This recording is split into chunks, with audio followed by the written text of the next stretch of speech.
wonderful A-plusers out there. It is I, Stuart, here once again to give you guys another review of Superman and Lois. This time we're going to be talking about Season 2, Episode number 5.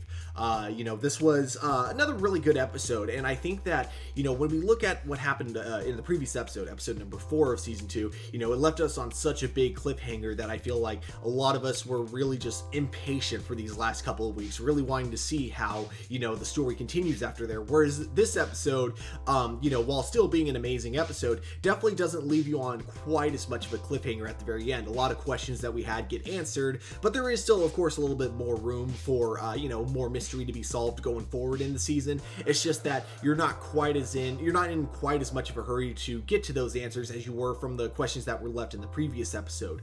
But that being said, let's start with the beginning, going over Allie's backstory, because, we get a little bit into her backstory. Not a lot, but we do know that the pendant that she has, that she uses when she's like leading her cult, it actually does come from her family. Now, this is the same pendant, I believe, that we see Bizarro, carrying, but like a different version of that same pendant, because we do see the pendant with her in the episode later on, but it's also implied that Anderson has, or specifically the DOD has the other pendant, the one that Bizarro came to that world with. So it's not necessarily clear exactly, like if it's the same pendant. Like there is a chance Anderson could be working with Allie, so maybe it's the same one, but then you would have to wonder how that thing got into Bizarro's possession to begin with. So right now I'm just going with the idea that they're technically the different versions of the same pendant. One's the mirrored version, one's not.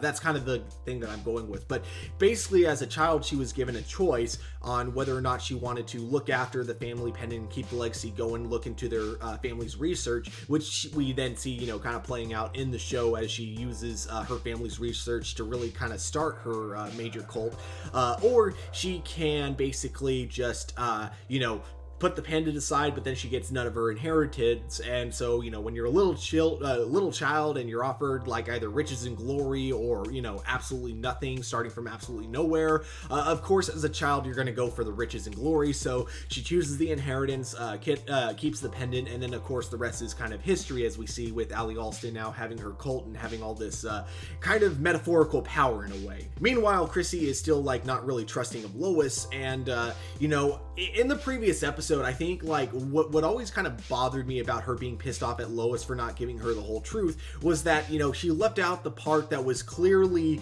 like not important. Like I kind of agree with Lois in this sense. The idea that, she had to rescue her sister who almost died, but like the part of the story that she left out is that her sister claims she transcended into a whole new plane of existence. And it's like, okay, if anything, that should tell you even more how effed up Allie really is and why she is crazy, because she's getting these people to like nearly kill themselves, believing that they're transcending into another, like, a version of themselves. So to me, I thought it was ridiculous that Chrissy was like pissed at Lois for leaving that part out, even though when you say it out loud it sounds absolutely ridiculous. But kind of looking back on it in this episode, you kind of get I do kind of get a little bit more of her point when you kind of look at it as, okay, it's this, even though Superman and Lois is a very grounded television show, I think, in terms of superhero shows, like it's definitely one of the more grounded ones out there. It is still in the Arrowverse. It is still part of this bigger DC universe, and within this universe, things like magic exist, time travel exists. So, the idea of transcending yourself to like a whole new plane of existence for an average citizen, like I can see it sounding dumb for most people, but I can actually see why some people would believe that, and why Chrissy specifically, someone growing up in Smallville, where, in just the previous season, she's witnessed people being taken over by Kryptonian spirits. It does kind of start to make a little bit more sense why she would be pissed off that Lois left that out of the story.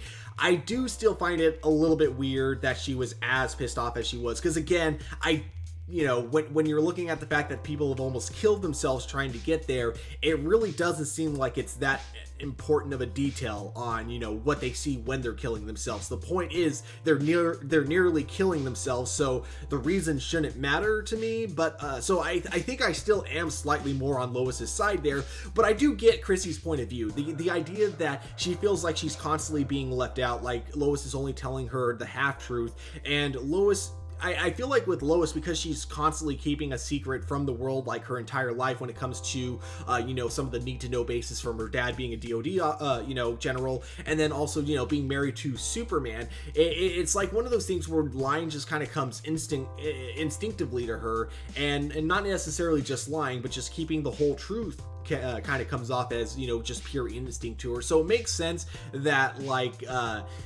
to her she wouldn't see it as lying, but I can totally see why it would affect the people around her. But again, I think I am a little more team Lois on this, only because again the thing that they were claiming that she left out just sounds so ridiculous. So even if I heard that was something that she had left out of the story, I don't think I would switch sides immediately the way Chrissy kind of seems to be doing. Well, maybe not switching sides, but at least wanting to go at this on her own without the help of Lois. So and again, I can't fully blame her for that, for feeling very left out, if you can kind of see what I mean.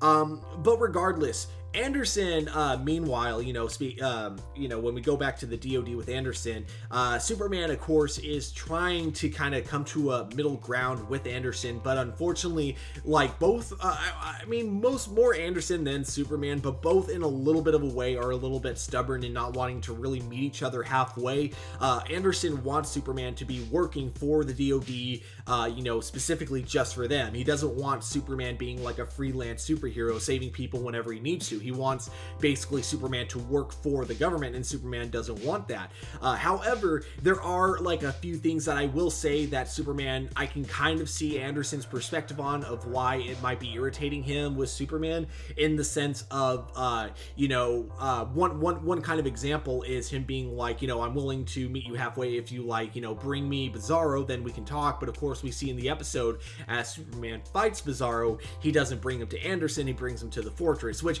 I'm going to be honest is probably a smarter decision given what we kind of know. But at the same time, even if what I kind of learn about it, what my theories on Anderson, even if my theories don't pan out to be true, even if Anderson is not actually secretly evil, it is still one of those things where I can see why Anderson would have this distrust for Superman, and I think that's what it all kind of comes down to. It's it's a very similar thing with Chrissy and Lois, where it's Chrissy doesn't trust Lois because Lois doesn't trust her, and so I think it's kind of that same thing with Superman. Superman doesn't trust Anderson because Anderson doesn't trust him at all. And I guess you could kind of debate with the two of them, it's the chicken or the egg, but I think in this case, Anderson is kind of the one more at fault here, because again, when you make a demand saying that, you should work just for us, and not, work for the entire world the same way he's been doing, I can definitely see why Superman wouldn't want to work with someone like that. But regardless, Anderson having the other pendant that Bizarro had originally, he refuses to give it to Superman, despite Superman trying to say that it might be the only way that he can track down Bizarro. Anderson also claims that he wants the pendant because it gets Superman stronger whenever he's wearing it, which again, when you know Superman, you know that he isn't interested in power at all. In fact, why would someone like Superman want to get even stronger when he's already the strongest being on Earth? But regardless, Anderson is being stubborn to the point where it almost makes me kind of think that there's a chance he could be working with Allston, and that's what I was kind of getting at earlier when I was saying maybe Superman keeping Bizarro in the fortress was the smarter move, but at the same time you can kind of see how that would add more distrust between him and Anderson. But I do think there is a major thing that Anderson is hiding. I do think Anderson knows a lot more than he's letting on, and I'd be very curious to find out if they explore that later on this season, or if it's something that they keep secret up until next season. Who knows? You never really know with the way they've been using characters from the comic books, because even though Anderson was a character in the comic books, he definitely wasn't like a DOD general. In fact, it's kind of funny the way they're kind of writing him on the show. He really kind of comes off more like Captain Atom in a way. So I wonder if they're going to kind of do like a bait and switch with this character, where it's like, even though he's named Anderson, they might actually just make him Captain Atom, who I believe had a very different. I don't remember Captain Atom's name in the comic books, but it wouldn't be surprising too much to me, anyways, if that was the direction that they wanted to go in. So meanwhile, we go to Lois, who is continuing to investigate Allie Allston on her own, but she notices in some video archives that she's looking over that Dr. Faulkner, who was the lady that was in charge of the mimes, who of course we know is evil, but of course unfortunately our main characters don't know yet, because she was the one who tried to kill John Henry Irons, or I guess in a way she tried to use John Henry Irons as bait to lure out Bizarro originally. We do find out that she is in one of Allie Allston's videos, and so Lois goes to investigate her, or basically interview her, find out what she was doing there, but unfortunately when she arrives, it's too late. She's already dead, and with Bizarro like standing over top of her, kind of implying that Bizarro was the one who snapped her neck and killed her, but it doesn't really confirm that, because again, usually when you see a dead body and you see someone else like in the room with that dead body, it's almost always a mislead. And even though Bizarro doesn't necessarily deny the fact that he killed her, he also never really confirms it in the episode either. So it is a major possibility that Bizarro didn't actually kill her, and rather someone else probably killed her, and Bizarro just arrived at the scene right after she was dead. Who could have killed her like that, though, that doesn't have that kind of Superman strength? I have no idea. It could have been Allie Allston, but no, it couldn't be Allie Allston, because we know where she was the entire time. So this is another thing that I'm kind of curious if we're ever gonna cut back to later on, if we're ever gonna find out what actually happened to her. And it could just be the simple answer that Bizarro killed her. That is definitely a possibility. But, again, usually when you see a body and someone standing over it, but you don't see how that body got there, a lot of times when it comes to TV writing, that usually means the person who looks guilty isn't the one who's guilty. So moving on to the interview that Chrissy does with Allie Allston. Basically, when she arrives, Allie Allston is kind of telling her essentially what her whole organization is, and Chrissy kind of says that this whole thing is just really more based on faith and not fact. But at that point, when she says, she kind of realizes that she's been drugged, and then kind of passes out nearly to death from the sound of it, with how worried some of the people in the room with Allie seem to be.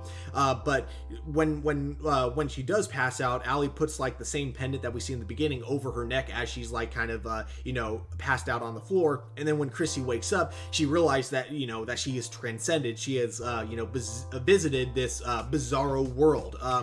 I'm going to say this also. I do think the fact that they're using the term bizarre or Bizarro a lot in this show, and they don't seem self-aware with how much they're using it in the show, it is something that I can see kind of getting annoying later on, especially because we already see in the trailer that they're using the Bizarro joke again. And it's just one of those things where it's like, I get what they're going for, just straight up giving Superman, or the Bizarro Superman, the name Bizarro would be kind of a weird thing to do in this type of a universe. But at the same time, when you're constantly finding ways to say Bizarro without actually saying it, it's also just as silly as just naming this evil Superman, or not evil Superman, I should say, this negative Superman Bizarro. So just, I feel like they're overusing it a little bit too much, just a little bit though. Maybe that'll change later on in the season, but to me, it's like, I get it. This is a Bizarro universe. All right, we can just call it Bizarro. Stop trying to find ways of saying Bizarro without actually saying Bizarro. But regardless, Chrissy wakes up and she, realizes she has transcended into a completely different dimension. And it's not like the multiverse where, you're just like on a parallel world and you see like a whole bunch of different possibilities within this world. The way that is described is that it almost feels like everything missing from this world is what we get into this other parallel world. It's really more of like an exact reverse of our world. Which you would think would normally make this Bizarro Superman evil, but what we kind of learn later on is that he might not actually necessarily be evil, but he is definitely, at the very least, and this is me kind of being lenient, an anti-hero to a degree, because during this scene, Lois and Superman arrive, and of course Allston thinks that they're there to basically ambush her, but of course the moment they arrive, Bizarro arrives too, trying to kill Allie, and that's when we get this really epic fight. And I mean, like, this was a really cool fight between Superman and Bizarro, and this is where like Superman basically kind of learns the full extent of Bizarro's abilities, realizing that he literally is the complete opposite of Superman. Whereas Superman has ice breath, Bizarro has fire breath. Whereas Superman has heat vision, Bizarro has ice vision. And I like how Superman figures that out immediately. And when he does, like at the very end of the fight, he basically leads Bizarro to the Kryptonite X mines, where like it's filled with Kryptonite X, which is yellow, which is the opposite of green. And basically the yellow kryptonite is enough to weaken Bizarro. Does the yellow hurt your eyes, my friend? Getting weak. Oh, so very weak. That's the Green Lantern. Now, my only real nitpick with that is that by definition, like if we're going with that full-on opposite there, and if that's supposed to be Bizarro's weakness, shouldn't Kryptonite X actually make Superman stronger? And maybe it does. We haven't seen what happens yet when a Kryptonian inhales Kryptonite X. We've only seen what happens when people inhale it and how they get Kryptonian powers. So I am kind of curious if that means that they're saying that like Kryptonite X would actually make Superman stronger if he were to like inhale it or intake it. But that's kind of something I'm kind of curious to learn later on in the series. But when he leads Bizarro there, it does weaken him, and Superman is able to basically take him out and bring him to the fortress for questioning. So now that we got kind of like the more intense story situations out, I'm gonna go kind of like with because this is kind of how it happens in the order of the episode, is we kind of go from like the Superman side of the story to like kind of the more human side of the story, which is really mostly focused on Sarah and the relationship with her dad and her mom. And I'll get to that in a minute, but first, before I get there, I do want to talk about the Jordan and Jonathan stuff, because much like we got hinted at in the previous episode, General Lane is there to basically train Jordan, basically wants to try to figure out what his base level is. So basically how strong he's at when he's not like going full on like super strength, when he's not using everything. And so he tries to use Jonathan as kind of a way to kind of figure out what that base level is, having the two of them compete with doing push-ups within a minute.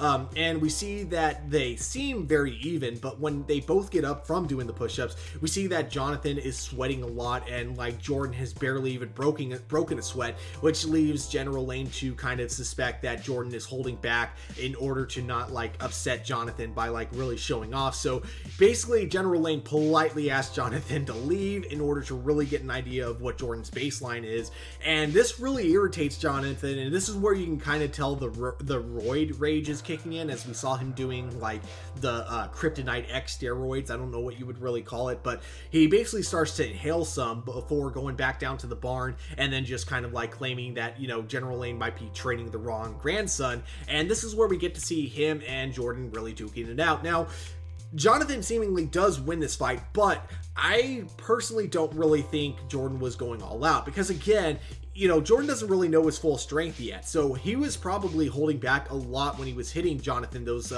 couple of hits that he gets in, but Jonathan like kind of gets back up immediately.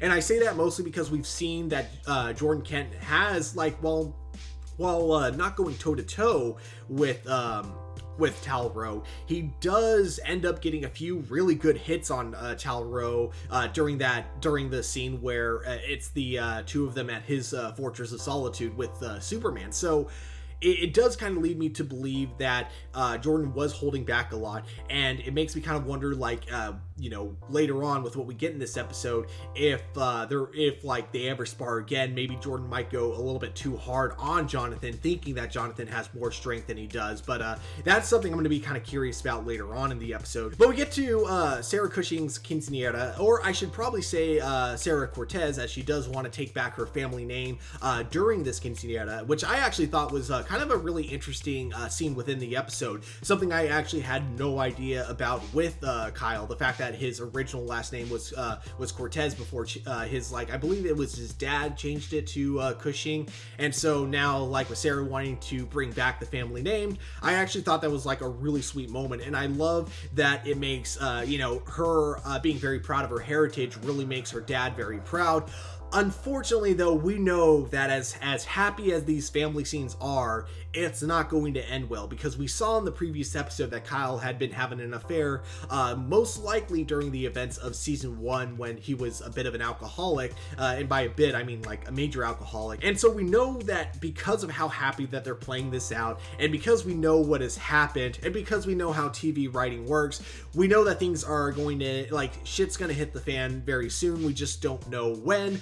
And unfortunately, it really does happen at probably the worst possible time it could have, because it happens right before the father-daughter dance, when she learns that Kyle was having an affair. And what makes this even worse, like with the affair, is that I was kind of under the impression, and maybe I'm just being very stereotypical when it comes to bartenders, but I was under the impression that what was going on between Kyle and the bartender was just kind of a regular fling and nothing more than that. But when we kind of like see her, like, she's close to breaking down, because she thought that Kyle was going to leave Lana for her, and Kyle even says that at one point he actually was going to, which is, it's just even worse. Like, not trying to say that cheating on its own isn't bad, but it's just made that much worse when you are giving someone the idea that you're about to leave someone for them, because then you're not just hurting your wife, you're also hurting the person that you're having the affair with, and it just like comes out like no one wins in this situation.